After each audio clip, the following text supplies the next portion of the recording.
Chapter 4 of Favorite Fairy Tales by Logan Marshall. The Sleeping Beauty. Once upon a time there lived a king and queen who had no children. They longed very much for a child, and when at last they had a little daughter, they were both delighted, and great rejoicings took place. When the time came for the little princess to be christened, the king made a grand feast and invited all but one of the fairies in his kingdom to be godmothers. There happened to be 13 fairies in the kingdom, but as the king had only 12 gold plates, he had to leave one of them out. The 12 fairies that were invited came to the christening and presented the little princess with the best gifts in their possession. One gave her beauty, one gave her wisdom, another grace, another goodness, until all but one had presented their offerings.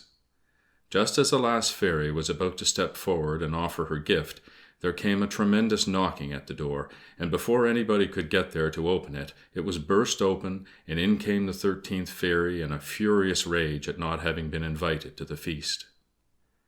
When she saw all the gifts which the other fairies had presented the child, she laughed and exclaimed, "A lot of good all this beauty and virtue and wealth will do to you, my pretty princess. You shall pay for the slight your royal father has put upon me."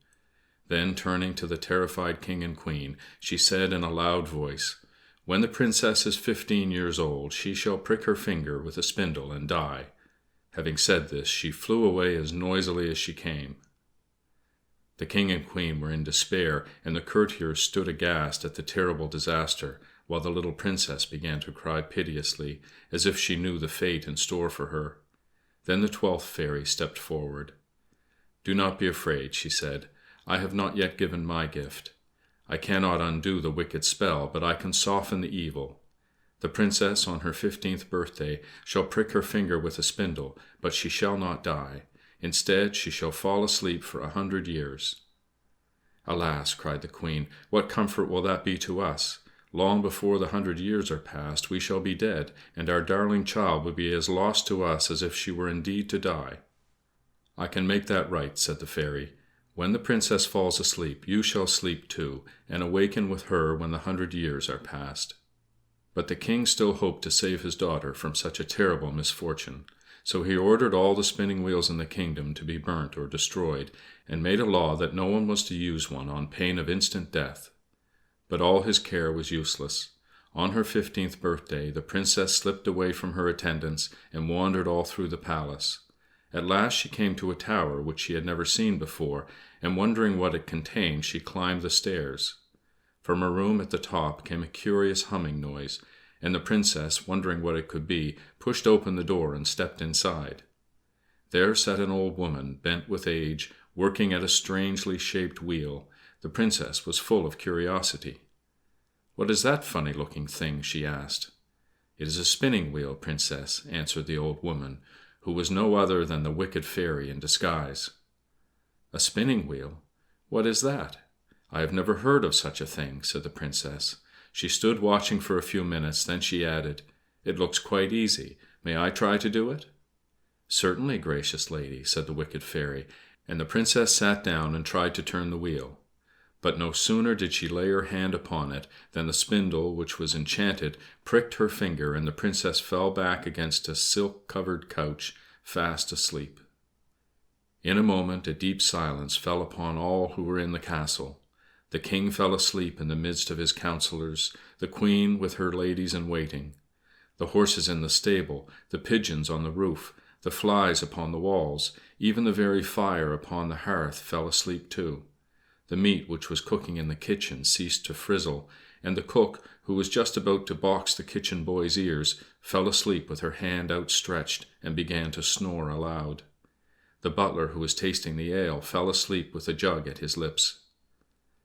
A great hedge sprang up around the castle, which, as the years passed on, grew and grew until it formed an impenetrable barrier around the sleeping palace.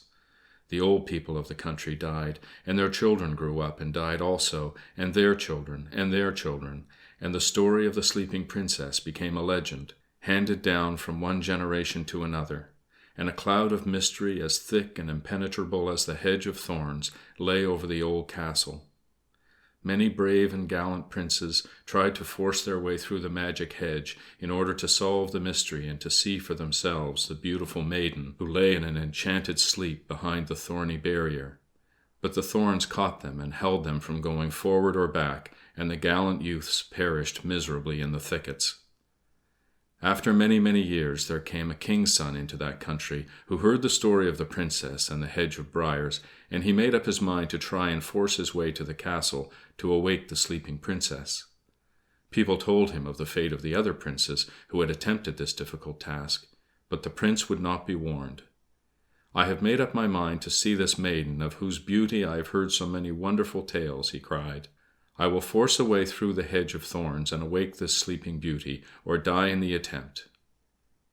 Now it happened that this day was the last day of the 100 years, and when the prince came to the thicket that surrounded the castle and began to push his way through, he found that the briars yielded readily to his touch. The thorns had all blossomed into roses that scented the air with fragrance as he went by. Primroses sprang up before his feet and made a pathway to lead him straight to the castle gates, and the birds suddenly broke forth into singing, as if to tell the world that the 100 years of enchantment were over, and the princess about to be awakened from her long sleep. The prince passed through the council chamber where the king and his councillors were sleeping, through the room where the queen and her ladies slept. He passed on from hall to hall, climbed from stair to stair, until at last he reached the tower chamber where the sleeping princess lay. For a moment he stood and gazed in wonder at her lovely face. Then he sank on his knees beside her and kissed her as she lay asleep. Instantly the spell was broken. The king and queen awoke, and all the courtiers with them. The horses neighed in the stables and shook their glossy manes. The pigeons cooed upon the roof. The flies on the wall moved again. The fire burnt up brightly, and the meat in the kitchen began to frizzle once more as the spit turned round. The cook gave the kitchen boy the tremendous box on the ears that she had started to give him 100 years ago, and everything and everybody went on just as usual, as if nothing at all out of the common had occurred.